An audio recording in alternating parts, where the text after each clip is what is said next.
अरावली नहीं तो दिल्ली नहीं, अरावली नहीं तो हिमालय नहीं। थोड़ा ड्रामेटिक लग रहा है ना?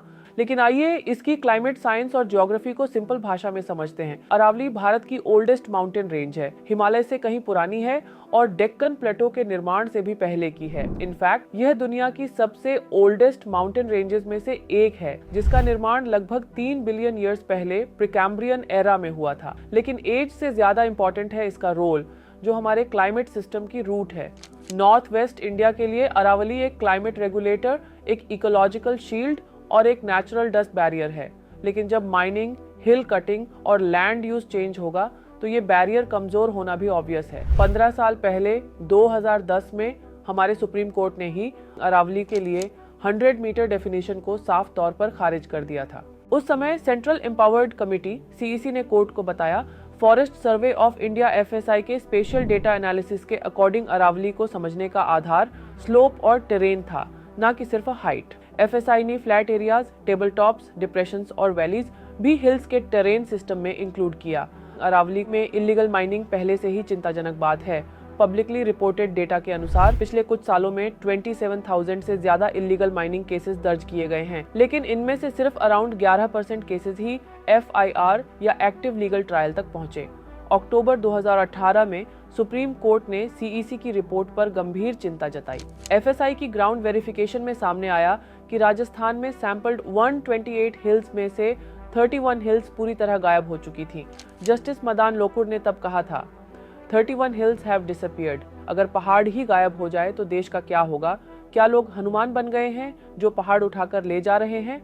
मतलब साफ है, वायोलेशन रिपोर्ट होती हैं, शॉकिंग न्यूज़ मिलती है, लेकिन अकाउंटेबिलिटी लिमिटेड रहती है। इसलिए ये वीक एनफोर्समेंट ऑफ लॉ के साथ साथ क्लाइमेट सिक्योरिटी और पब्लिक इंटरेस्ट का भी सवाल है।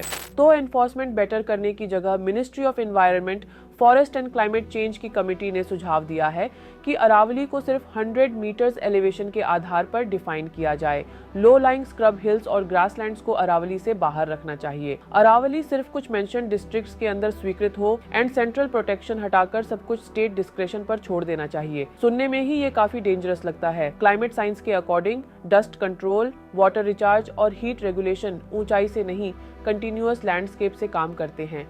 और नए सुझाव के अनुसार अगर अरावली के किसी हिस्से में रोड, माइनिंग या कंस्ट्रक्शन से ब्रेक आ जाए तो एनिमल कॉरिडोर्स टूटते हैं, ह्यूमन वाइल्ड लाइफ कॉन्फ्लिक्ट भी बढ़ता है, जिससे पूरा इकोसिस्टम कमजोर हो जाएगा। 100 मीटर्स एलिवेशन ओनली डेफिनेशन से 90% अरावली लैंडस्केप प्रोटेक्शन से बाहर रहेगा।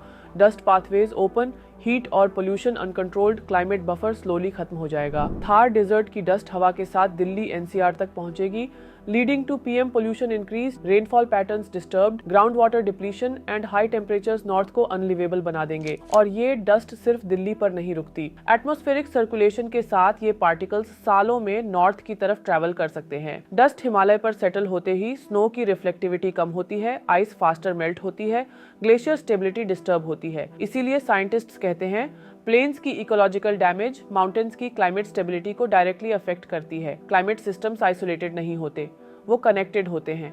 अरावली वीकन हुई तो हिमालय भी सेफ नहीं। कोर्ट ने अभी डिसीजन मेकिंग विंडो ली है, लेकिन यह चिंताजनक है कि अक्टूबर में इस प्रोसेस के दौरान सीईसी ने असहमति जताई और एक डिसेंट नोट भी दिया। इसके बावजूद 20 नवंबर को सुप्रीम कोर्ट ने एनवायरनमेंट मिनिस्ट्री की रिकमेंडेशंस एक्सेप्ट कर ली। डेमोक्रेसी में जब एनवायरनमेंट स्टेक पर हो, इन्फॉर्म्ड सिटीजन्स की आवाज मैटर करती है और यही कारण है कि लोग सड़कों पर उतरकर विरोध प्रदर्शन कर रहे हैं। 2026 एनवायरनमेंट के लिए स्टैंड लेने का ईयर होना चाहिए और ऐसे विषयों से संबंधित वीडियोस के लिए हमें फॉलो जरूर करें।